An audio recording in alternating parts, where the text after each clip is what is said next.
بسم اللہ الرحمن الرحیم۔ جیسا کہ ویورز آپ کو پتہ ہے کہ یہ ہمارا حکایات کا سلسلہ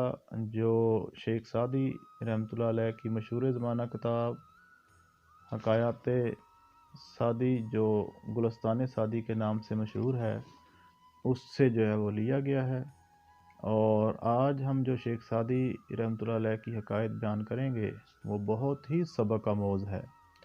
شیخ سعدی لکھتے ہیں کہ ایک جھوٹا مکار شخص پارساؤں کا سا حلیہ بنا کر بادشاہ کے دربار میں گیا اور کہا کہ میں حضرت علی رضی اللہ تعالیٰ عنہ کی نسل سے ہوں اور حج کے سفر سے واپس آ رہا ہوں۔ یہ کہہ کر اس نے بادشاہ کی شان میں ایک بہت ہی اچھا قصیدہ پڑھا۔ بادشاہ قصیدہ سن کر اسے عالی نسب اور حاجی یقین کر کے بہت خوش ہوا، اور قلت کے علاوہ اسے بہت سا اس نے روپیہ بخشا۔ لیکن کرنا خدا کا کیا ہوا، اس مکار کے رخصت ہونے سے پہلے ایک درباری جو سمندری سفر سے واپس آیا تھا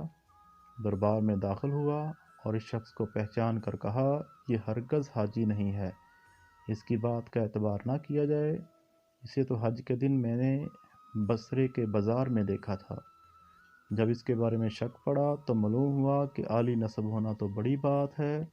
یہ تو سرے سے مسلمان ہی نہیں ہے، روم کے ایک شہر کا یہ رہنے والا عیسائی ہے، اور اس نے جو قصیدہ پڑھا ہے وہ مشہور شاعر انوری کا لکھا ہوا ہے۔ یہ حالات جان کر بادشاہ بہت غضبناک ہوا۔ اس نے حکم دیا کہ اس سے انعامات چھین لیے جائیں اور ذلیل کر کے شہر سے نکال دیا جائے۔ چور کی چوری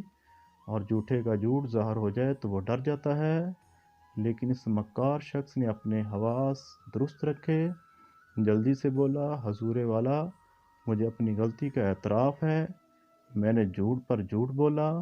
لیکن اب حضور کی خدمت میں ایک ایسا سچ بیان کرنا چاہتا ہوں جس سے بڑھ کر کوئی سچ بات نہ ہوگی۔ بادشاہ نے اس کی بات یہ سن کر کہا کہ اچھا کیا کہتا ہے؟ وہ بولا حضور والا وہ سچی بات یہ ہے کہ جھوٹ سے خالی کوئی بھی نہیں،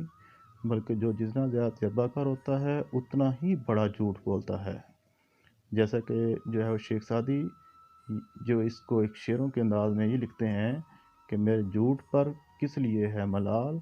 ملال سے خالی نہیں کوئی مال، دہی بھی اگر کوئی لائے گا حضور تو 2 حصے پانی ملے گا ضرور، اگر سچ کہوں جھوٹ کی ہے یہ بات، بڑے اس میں دیتے ہیں چھوٹوں کو مات۔ بادشاہ یہ سن کر ہنس پڑا اور کہا بے شک یہ بات ٹھیک ہے، تو نے اپنی زندگی میں اس سے زیادہ سچی بات کبھی نہ کہی ہوگی۔ یہ کہہ کر اسے حکم دیا کہ انعامات جو لٹا دیے جائیں اور اسے عزت کے ساتھ رخصت کر دیا جائے۔ شیخ سعدی اس حکایت میں جھوٹ کو انسان کی ایسی صورت نہیں بتاتے جس کے بغیر گزارا ہی نہ ہو سکے، بلکہ بگڑے ہوئے معاشرے کی حالت کا نقشہ کھینچتے ہیں کہ جب لوگ اخلاقی زوال میں مبتلا ہوتے ہیں تو بڑے سے بڑا جھوٹ بولتے ہوئے بھی خوف نہیں کھاتے، بلکہ جو شخص جتنا زیادہ عقل مند اور بااختیار ہوتا ہے اتنا ہی بڑا جھوٹ بولتا ہے۔